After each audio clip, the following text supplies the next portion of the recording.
Pak Presiden ingin memastikan Koperasi Desa Kelurahan Merah Putih ini benar-benar berasa dan bermanfaat untuk warga desa. Terkait dengan isu-isu negatif, saya kira Koperasi Desa Kelurahan Merah Putih ini adalah sesuatu hal yang baru, Mas Aldi. Yang namanya hal baru, pasti respon secara harfiah manusiawi beragam. Dan hari ini sudah ada namanya Koperasi Pucangan. Koperasi Pucangan itu awalnya koperasi pesantren yang kemudian terintegrasi menjadi Koperasi Desa Kelurahan Merah Putih. Bangun Koperasi Desa Indonesia Jaya.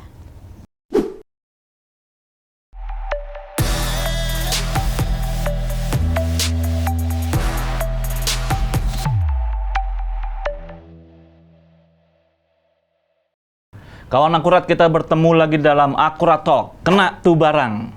Koperasi adalah soko guru perekonomian nasional. Kalimat itu sudah kita dengar sejak dulu. Tapi di era pemerintahan Prabowo Gibran, semangat itu kembali dihidupkan dalam wajah baru Koperasi Merah Putih. Sebuah gerakan besar untuk menghadirkan kembali ekonomi gotong royong di setiap desa, kelurahan, dan komunitas di seluruh Indonesia.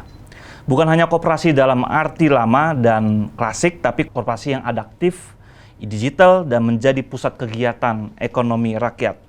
Hari ini Akurat Talk akan membahasnya lebih dalam tentang makna, tantangan, dan masa depan Koperasi Merah Putih langsung bersama Wakil Menteri Koperasi Republik Indonesia, Farida Farihah MSI. Selamat datang di studio kami, Mbak Wamen. Terima kasih Mas Aldi. Mbak Wamen, atas saya pertama mengucapkan juga Selamat Hari Sumpah Pemuda nih. Ya, betul. Ini kita jadi ngambil gambar ini, ngambil video ini tepat di Hari Sumpah Pemuda. Dan Mbak Farida ini, Mbak Wamen ini salah satu anggota kabinet yang paling muda di pemerintahan Prabowo Gibran. Betul. Nah, selamat Hari Sumpah Pemuda buat teman-teman kawan akurat juga di rumah. Kita mau mulai dari perjalanan karir Mbak Wamen juga. Dari Ketua Umum Pelajar Putri NU, IPPNU ya Mbak Wamen ya. Hingga kini menjadi Wakil Menteri Koperasi. Tentu ini menjadi inspirasi banyak masyarakat Indonesia, terutama kaum perempuan. Ketika Presiden Prabowo menunjuk Anda sebagai Wamen Koperasi, apakah ada pesan khusus yang beliau sampaikan terkait peran koperasi dan pemberdayaan masyarakat? Ya, Mas Aldi, gini. Saya itu lahir di desa, besar di organisasi, yang kemudian berprosesnya di partai dan berakhirlah di sini di Wakil Menteri Koperasi. Terkait dengan hal tersebut, Kementerian Koperasi dari Pak Prabowo menugaskan, mengamanahkan tugas tersebut kepada saya di tengah-tengah kepemimpinan beliau. Kita bergabung di Kementerian Koperasi hampir menjelang 1 tahun ini, untuk di mana Kementerian Koperasi sudah mendapatkan tugas khusus penyelenggara atau pelaksana program prioritas Koperasi Desa Kelurahan Merah Putih. Dari sisi itu, Pak Presiden menugaskan atau mengamanahkan hal tersebut kepada saya. Kenapa Farida Farihah yang ditugasin dengan latar belakang aktivis yang kemudian berasal dari desa? Saya menafsirkannya, Pak Presiden ingin memastikan Koperasi Desa Kelurahan Merah Putih ini benar-benar berasa dan bermanfaat untuk warga desa. Modal saya yang pernah besar dan lahir di desa, itu tahu betul kondisi desa itu bagaimana. Kondisi yang masyarakat yang hari ini secara akses pembiayaan untuk modal usaha sangat terbatas, akses untuk menjual barangnya, membuang barang hasil panennya itu juga terbatas, akses peralatan untuk meningkatkan produksi pangan yang beredar di masyarakat desa itu juga terbatas. Nah, pengalaman-pengalaman teknis itu yang memang saya rasakan sejak kecil itu menjadi modal untuk kemudian membantu Pak Menteri, Pak Ferry Juliantono di Kementerian Koperasi untuk melakukan percepatan terwujudnya KDKMP yang hari ini menjadi program besar, program prioritas Pak Presiden Prabowo melalui Kementerian Koperasi. Apa yang membedakan sih Mbak Wamen Koperasi Merah Putih atau KDKMP tadi dengan koperasi pada umumnya yang sudah kita tahu lah ya, dulu ada koperasi unit desa, kita tahu.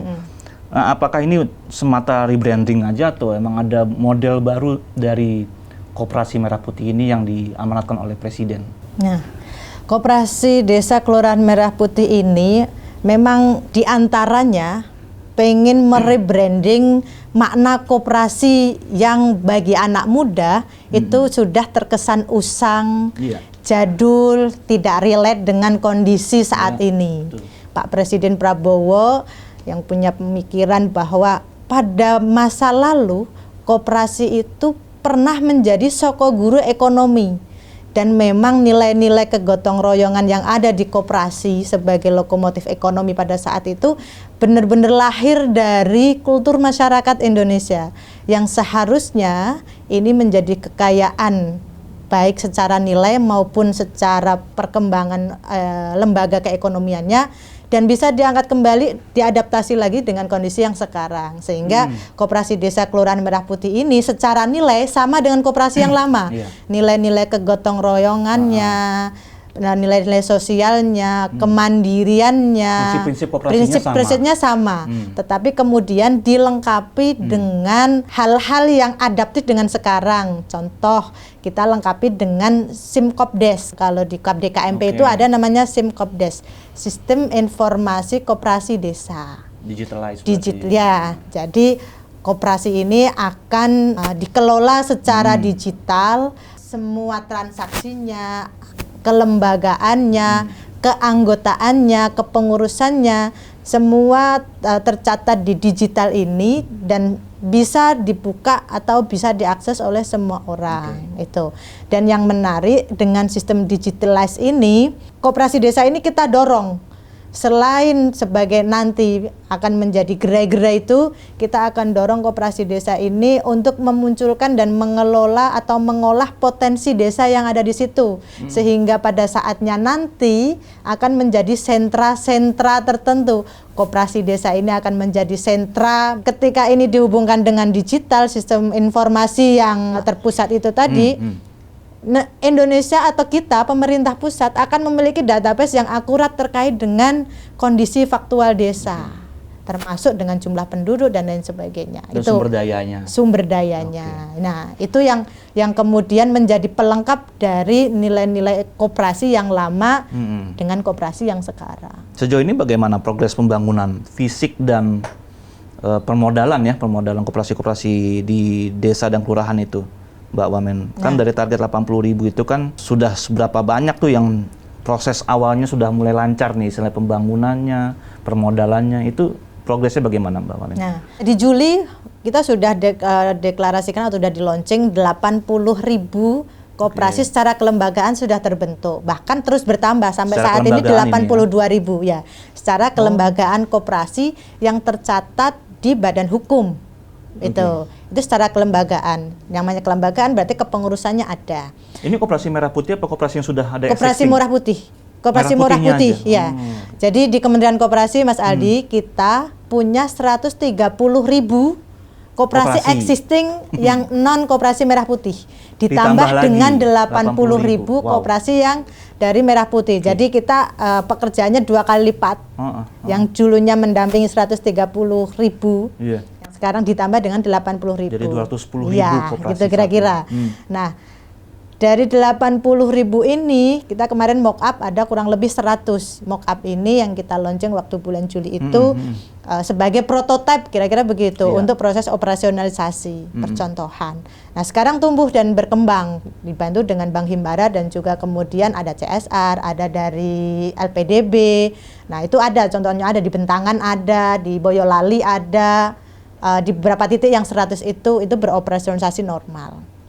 Nah, yang lain yang belum masuk di mock up ini kemudian sesuai dengan kreativitas dan kemampuan pengurus koperasinya dan pengelolanya. Saya kemarin datang di misalkan Madiun. Salah satu kelurahan di Madiun itu dengan bantuan dari kepala daerah, jadi kepala daerah dari kami Kementerian Koperasi juga menyampaikan apresiasi yang luar biasa kepada kepala daerah yang ikut menyukseskan atau memberikan atensi terhadap program ini atau gerakan koperasi ini. Ada yang kemudian kepala daerah itu memberikan permodalan 30 juta per desa untuk kemudian memulai usahanya.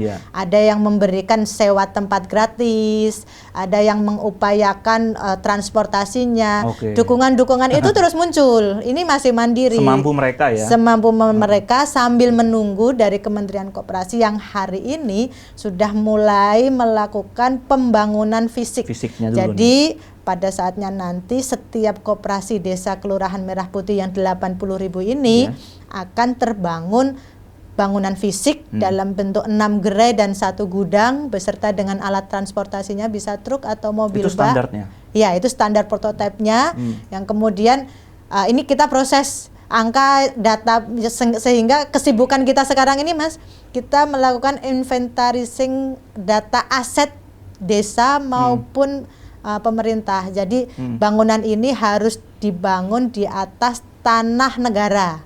Bisa BUMDes, bisa BUMD, bisa kemudian tanah hibah atau punya asetnya negara gitu. Agar kepemilikannya nanti menjadi kepemilikan negara yang diperuntukkan untuk masyarakat dalam bentuk koperasi desa. Nah, sekarang kita sibuk semua kementerian lembaga yang terkait kita maksimalkan, termasuk dengan kepala daerah di setiap kepala daerah. Jadi kepala daerah baik provinsi maupun kabupaten itu sekaligus menjadi ketua satgas di wilayah tersebut, sehingga percepatan-percepatan terus dilakukan. Dan hari ini kalau kemarin 17 Oktober itu kita sudah groundbreaking 800 titik, data itu terus naik. Sekarang kurang lebih sudah 5.000-an data itu masuk. Cepat juga. Ya, dengan bantuan kerjasama dengan Agrinas dan TNI. Jadi yang tadi dibilang KDKMP ini adalah Koperasi Desa Kelurahan Merah Putih ini adalah perwujudan ekonomi kegotong royongan. Nah, pembentukannya pun juga sama, sehingga melibatkan 18 kementerian lembaga. Semakin banyak kementerian lembaga yang terlibat, berarti sinergi antara satu kementerian dengan kementerian yang lain saling berkolaborasi, sama-sama mewujudkan yang menjadi prioritas programnya Bapak Presiden, dan itu yang kita inginkan. Gimana itu mengkoordinir 18 kementerian lembaga ya, terus bertambah lagi nanti. Betul. Mbak Wamen sendiri punya pengalaman dalam hal kerja-kerja seperti ini? Ya, terkait dengan proses operasionalisasi itu, terkait pengajuan proposal, tentu pengajuan proposal kita harapkan begini, Mas.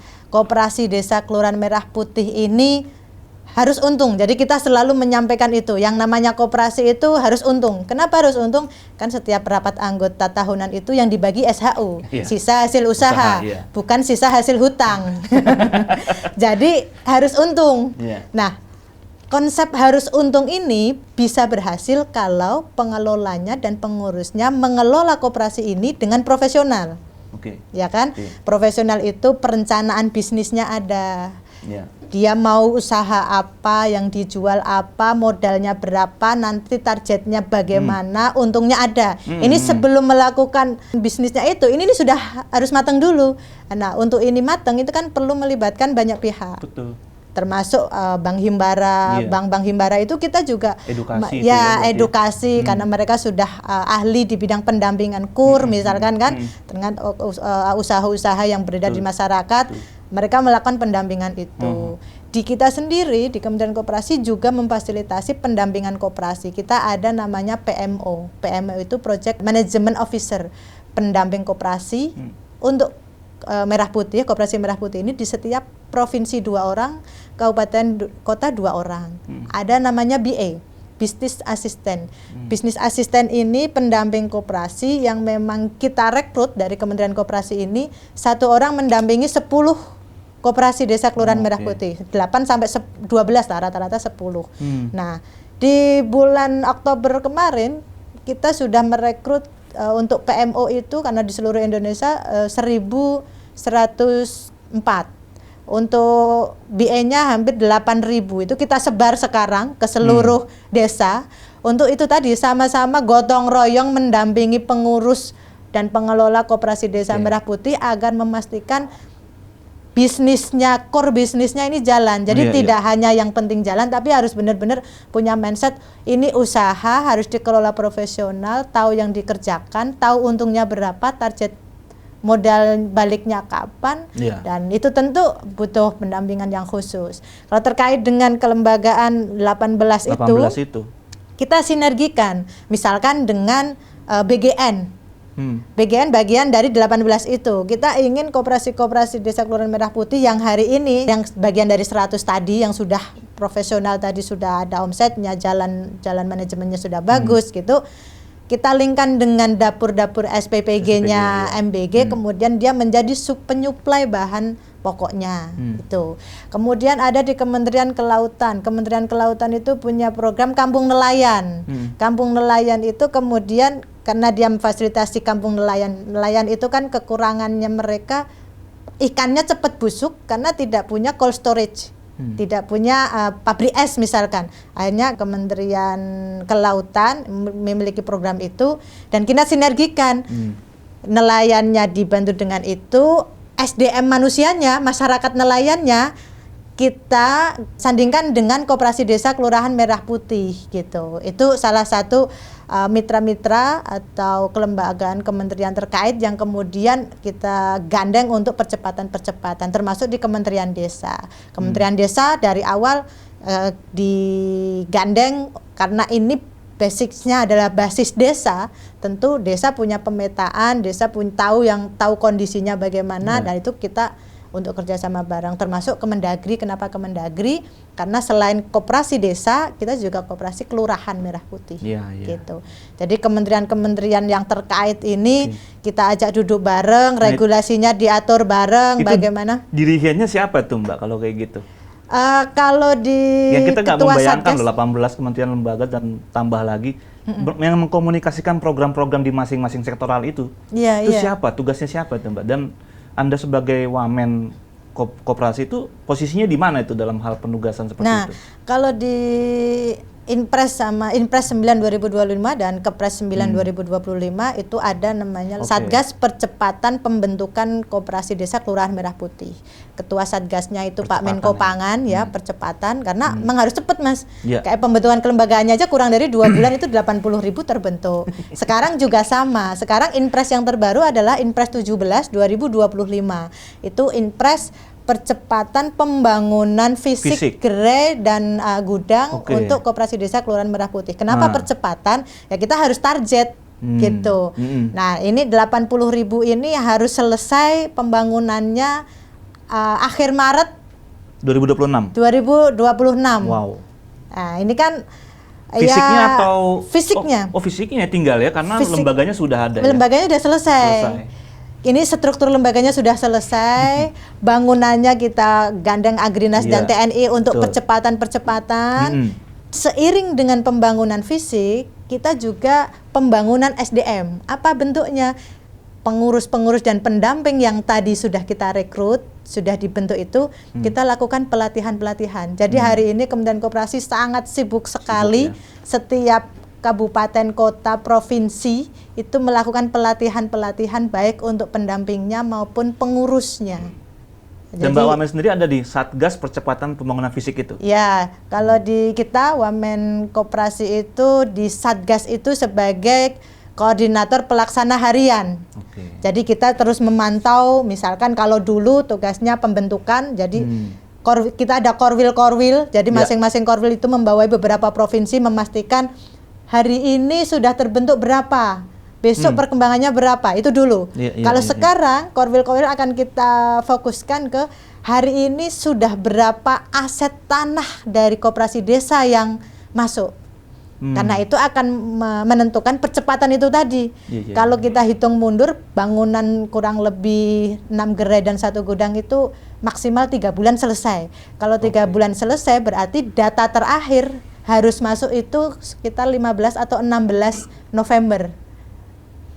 Itu data ke 80.000 kira-kira begitu. Nah, untuk mencapai 80.000 hari ini sudah ada 5.000. Nah, setiap hari ini kita monitoring. Kita siapkan tim namanya Korwil itu untuk setiap hari komunikasi dengan PMO pendampingnya, dengan BA-nya untuk memastikan koperasi desamu, koperasi kelurahanmu sudah ngirim titik pembangunannya apa belum. Nah, itu percepatan-percepatan itu yang membuat kita hari ini terus berkoordinasi di Kementerian Koperasi. Dan timnya memadai nggak Mbak?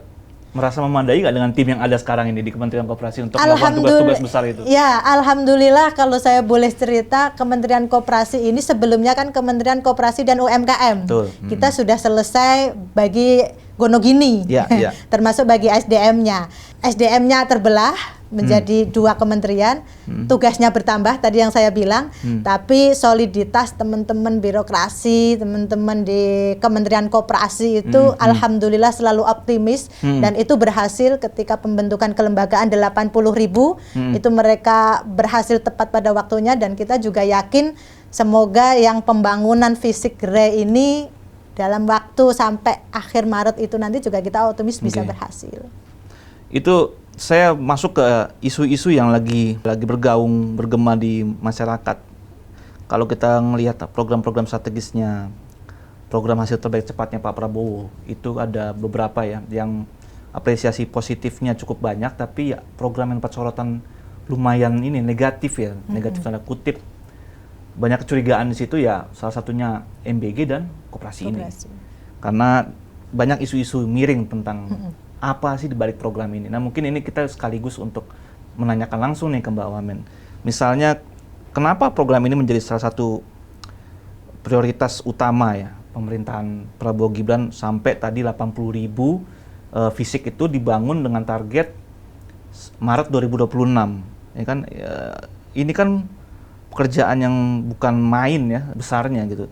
Kenapa diburu-buru seperti itu? Karena ada kecurigaan misalnya nih, salah satunya nih Mbak Wamen, tujuan politik 2029.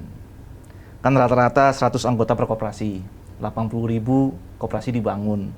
Itu kalau dikapitalisasi 8 juta ya, 8 juta anggota koperasi yang bisa menjadi faktor elektoral nanti untuk di pemilu 2029. Ini isu yang emang happening banget nih di masyarakat. Itu bagaimana Mbak Wamen menjawab? Saya jawab yang pertama dulu, kenapa harus 80.000 dan kenapa harus dalam waktu cepat tidak bertahap.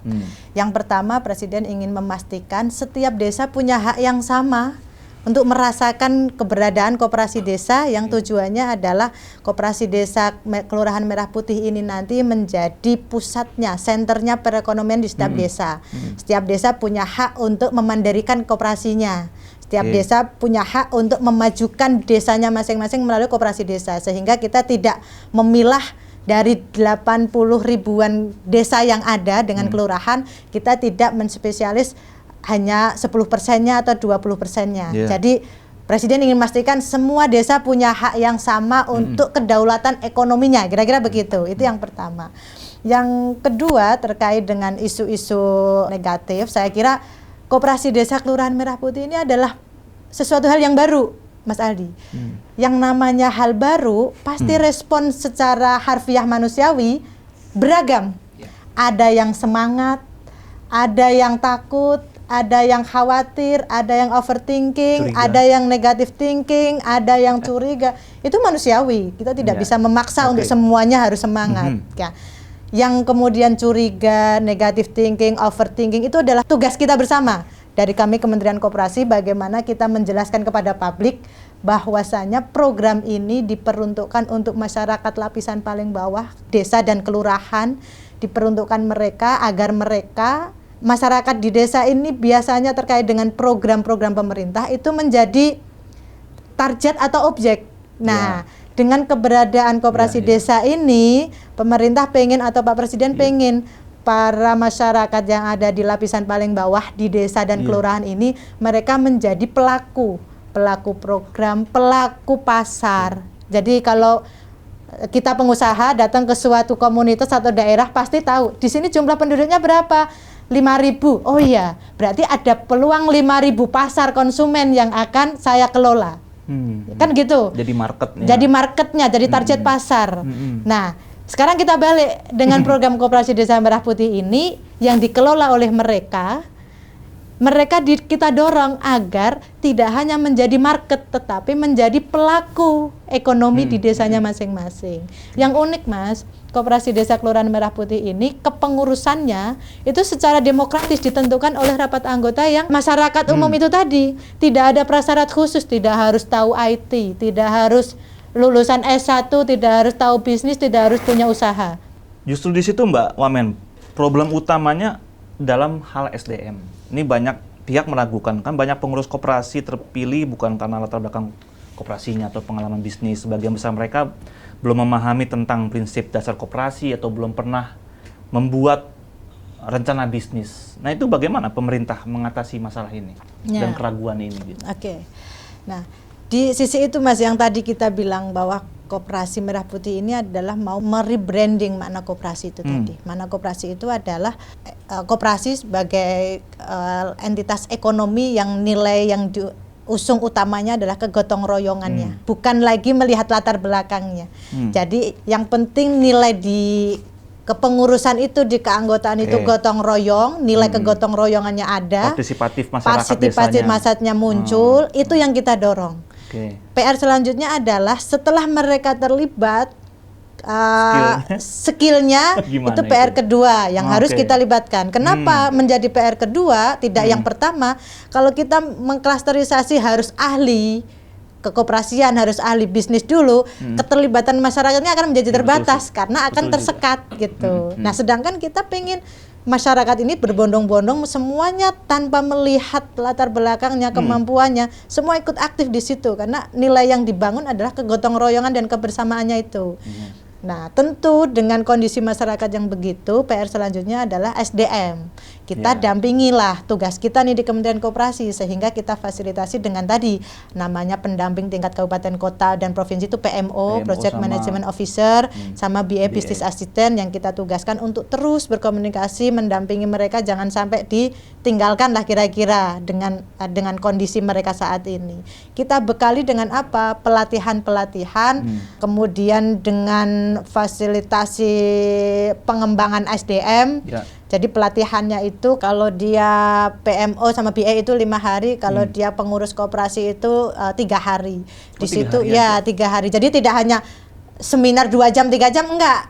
Itu langkah awal dan pendampingan itu terus kita lakukan gitu. Setelah itu didampingin terus. Setelah itu kita akan dampingin terus, dan pendamping koperasi ini kan dia tidak satu kali hire sebulan selesai. Kita sudah kontrak mereka sampai bulan Desember. PMO dan BE ini kita kontrak sampai Desember dengan biaya gaji yang cukup kira-kira begitu, untuk kemudian mereka benar-benar mendorong proses operasionalisasi di koperasi desa ini bisa berjalan dengan baik. Di antaranya kalau sekarang core tugasnya adalah inventarising data aset. Jadi mereka harus komunikasi dengan koperasi desanya, pengurusnya, dengan kepala desanya, kira-kira titik tanah mana nih yang akan kita bangun 6 gerai 1 gudang itu. Tentu tidak sembarang titik, harus tempatnya strategis yang memenuhi syarat tadi, aset negara atau aset desa atau BUMD gitu-gitu.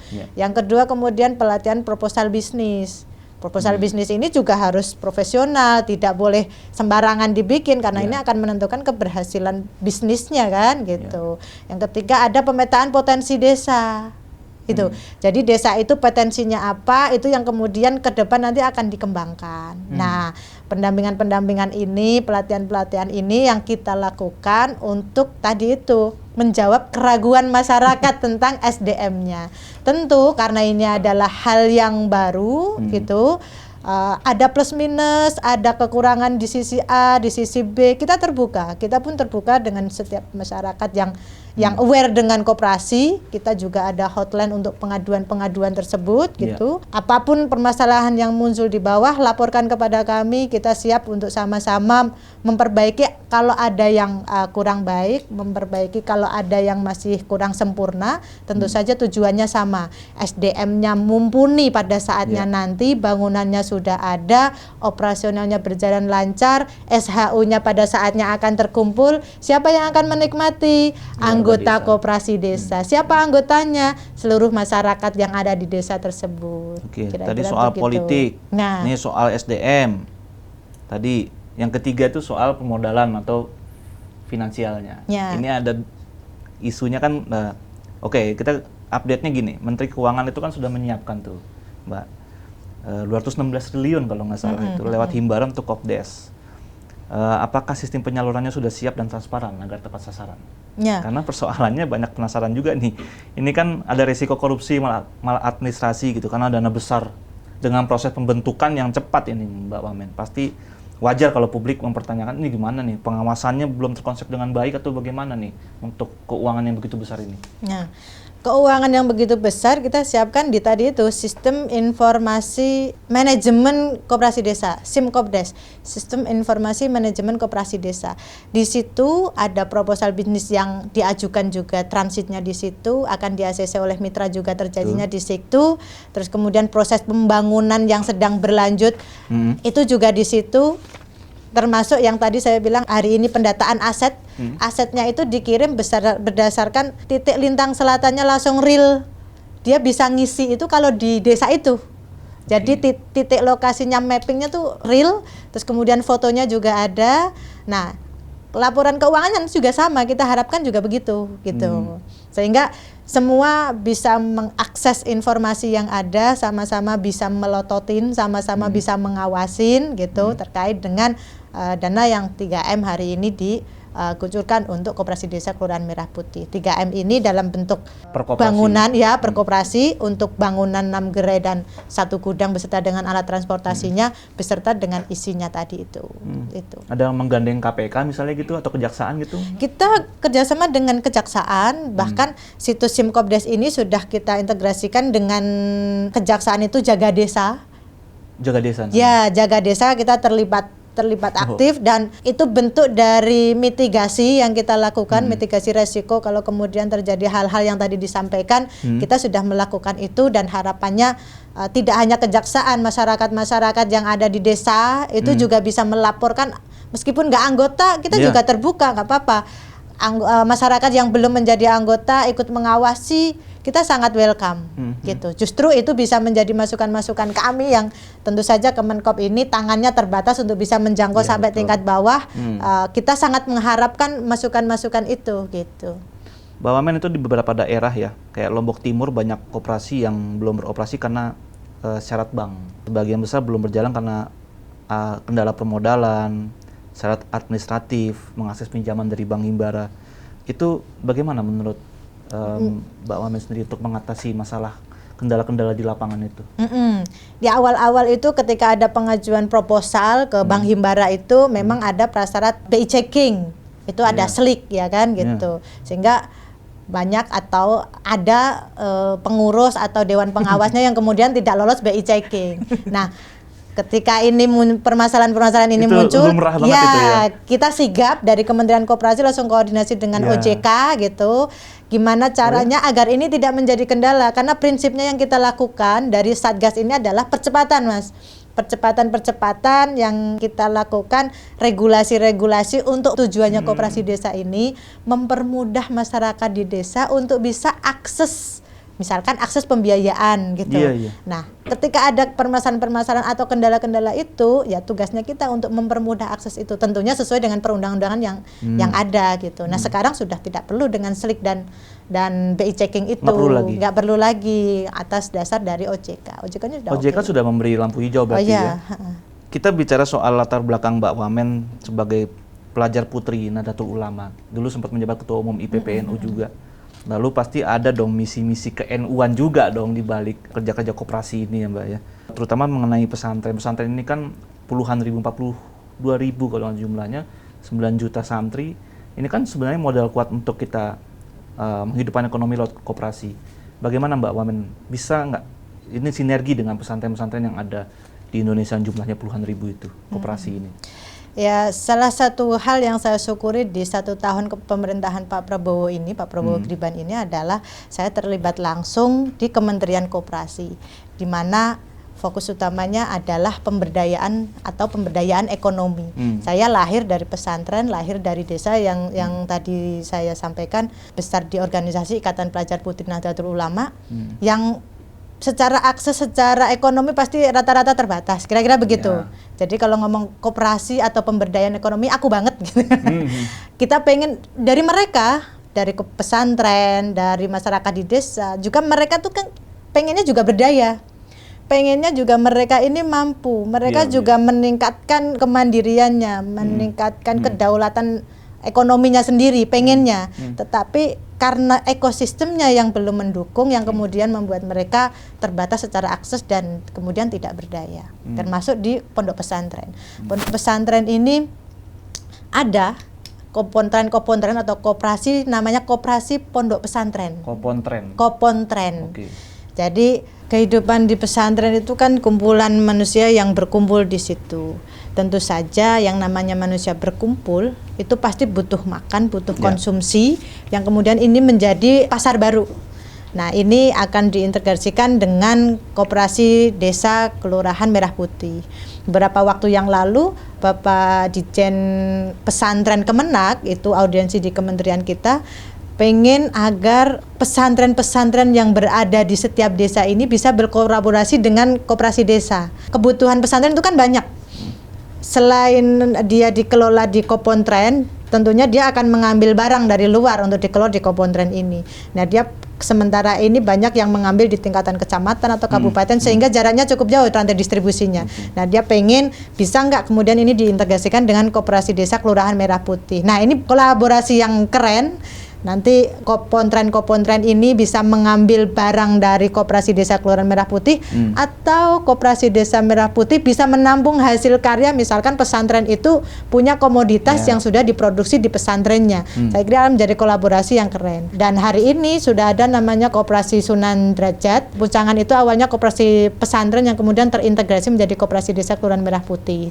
Entitas-entitas ini naik kelas. Nah, tentu ini bisa terintegrasi menjadi Koperasi Desa Kelurahan Merah Putih itu karena dorongan dari masyarakat yang ada di situ, karena kepemilikannya kemudian menjadi kepemilikan koperasi desa kan gitu. Ini tentu akan menjadi gerakan yang keren antara pesantren yang berada di desa tersebut, berfokus juga di ekonomi gitu. Kita akan dorong hal-hal seperti ini, Mas, gitu. Nah, sebagai aktivis perempuan di Nahdlatul Ulama, juga di Fatayat NU juga berkiprah juga, Mbak Wamen. Strategi khusus untuk melibatkan perempuan dalam gerakan Koperasi Merah Putih ini bagaimana? Iya, saya senang sekali bergabung di Kementerian Koperasi itu, diantaranya kalau kita berbicara tentang ekonomi dan keberdayaan ekonomi, itu usernya sebenarnya perempuan. Kenapa perempuan? Karena Menteri Keuangan di setiap keluarga itu pasti perempuan, ibunya, ibu rumah tangga, yang bagian memutar uangnya, mau disimpan berapa persen, mau dibelanjakan berapa persen, itu pasti perempuan. Nah, yang kita dorong adalah setiap perempuan-perempuan itu bisa berdaya, dan kita dorong untuk bergabung di koperasi-koperasi itu agar mereka punya sense kegotong royongan, punya sense produktif terkait dengan keuangan yang mereka kelola.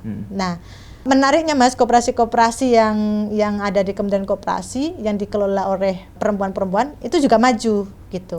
Dulu aktif di PPNU, kalau sekarang saya aktif di Fatayat NU, saya juga aktif di KNPI. Setiap pertemuan-pertemuan dengan masyarakat perempuan, ormas-ormas perempuan, saya selalu mendorong agar mereka punya koperasi sendiri, ataupun kalau nggak punya koperasi sendiri, mereka bisa bergabung di koperasi manapun untuk kemudian bisa beragregasi. Kalau namanya berkumpul, mindsetnya bergabung di koperasi, itu kan mindsetnya ekonomi nih, berdaya secara ekonomi, sehingga perempuan-perempuan baik aktivis maupun akademisi maupun aktivitasnya apapun, dia harus berdaya secara ekonominya gitu, agar dia lebih leluasa melakukan aktivitasnya sehari-hari. Sebagai penutup, Mbak Farida, kalau Mbak Wamen diminta menggambarkan Koperasi Merah Putih dan dampaknya bagi Indonesia di masa depan dalam satu kalimat singkat, apa yang akan Mbak Wamen sampaikan? Bangun Koperasi Desa Indonesia Jaya. Bangun Koperasi Desa Indonesia Jaya. Oke, Mbak Wamen, terima kasih banyak atas waktunya di studio akurat.co dan program Akurat Talk ini. Kita mendapatkan banyak insight dari Mbak Wamen Koperasi. Kawan Akurat, kita sudahi dulu episode kali ini. Semoga bermanfaat. Kita akan bertemu lagi dalam episode berikutnya. Akurat Talk, kena tuh barang.